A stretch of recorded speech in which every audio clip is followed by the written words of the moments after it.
شككش في شغل حد، بالعكس تماما.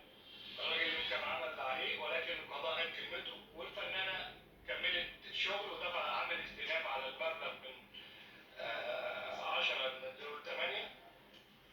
وفي النهايه هي تصالحت ودفعت الشرط الجزائي بشيك مقبول الدفع، والكلام ده الناس عرفته كلها. انا النهارده جاي كنت بكمل شغل، ولكن انا ليه اعترض برضك على برنامج الحكايه، لان انا اتكلمت معاهم ساعه الا ربع. الكلام مبتذل ل7 دقايق، وده اللي كان محدش كان فاهم انا عايز اوصل للناس ايه. وعلى فكره الحوار مستسجل كامل، واللي عايزه انا هبعته له ينزله تاني، بس بشرط ينزله زي ما هو بدون مونتاج.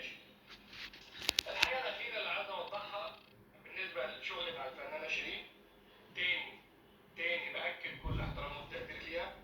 انا استحاله في يوم اطلع شغل او سر من اسرار الشغل اضيعها عندي، بالعكس دي حاجه مش محل نقاش. احتراما ليا ومهنتي، كل التقدير والاحترام للمره الثانيه ليها.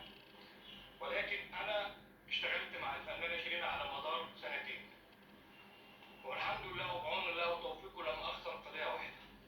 كان في قضيه في الاول مع الاستاذ حسام، وتم يعني رجعنا العربيه والامور اللي كانت كلكم عارفينها، وفي نص الطريق عرفت اتنازل وعفى الله عما سلف، والتزمنا. طب انا هعمل ايه كمحامي والموكل بتاعه بيقول له اتنازل؟ القضيه الثانيه بتاعت المستشفى، وكلكم كنتوا على علم ودرايه بيها، وانا ربنا عالم انا ومحامينا زلنا الفجر ووقفنا لحد ربنا ما قدرنا وخرجت من المستشفى. القضيه الثالثه كانت مع واحد كان متوكل لها تهمه سب وقذف، والحمد لله ربنا قدرنا وخرجنا من عقوبه الحبس.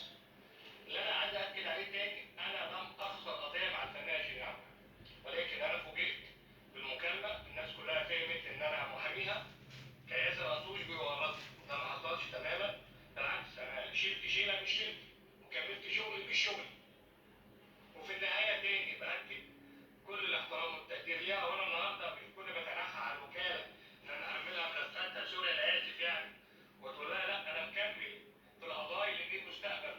وفي كل يوم قضيه، يعني في قضيه يوم 3/9، في قضايا في المحكمه الاقتصاديه هي معاها مهله من النهارده شهر، حد زميل فاضي يجي ياخد مني الشغل ويكمله.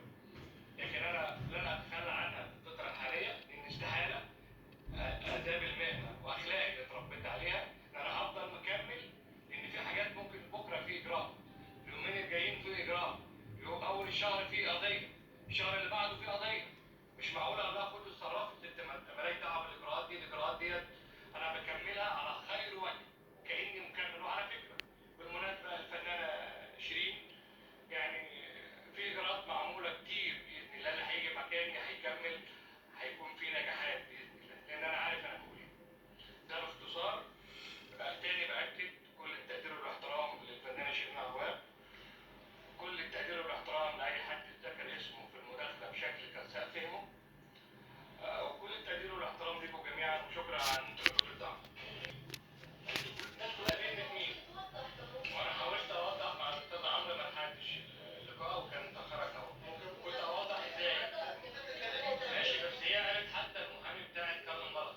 المحامي بتاعها اللي هو كان عامل المداخله او اللقاء المسجل، اللي برضه المره الثانيه سجلت ساعه الا ربع، طلع منه 7 دقائق انا فيهم، و7 دقائق ما لهمش دعوه ببعض. طب ايه اللي يخليك ترجع قررت ده؟ ممكن اعتذار ولا احتاج والله انا ما عنديش مشكله في اي حاجه، اي حاجه تحافظ على كرامه البني ادم واسمه وشغله. انا بذلت مجهود كبير، وعارف ايه اللي جاي لشيرين، وعارف ايه انا مش عندنا قضيه واحده، وشيرين مع قضايا مش في جبهه واحده، ده مجموعه جبهات وفي اتجاهات مختلفه وخصوم مختلفين كتير. ولكن يعز عليا طبعا ناخد قرار ده، بس لما تيجي كرامتك قصاد حاجه رغم المغريات، لا كرامتك قبل اي حاجه. طب حضرتك ما نصحتهاش قبل كده ان هي كلامها اتفقنا انا وهي من اخر المداخله، وقالت لي والله ما هتكلم تاني ولا هتدخل في السوشيال ميديا نهائي، لكن انا فوجئت بيها على الهوا مع الاستاذ عمرو يعني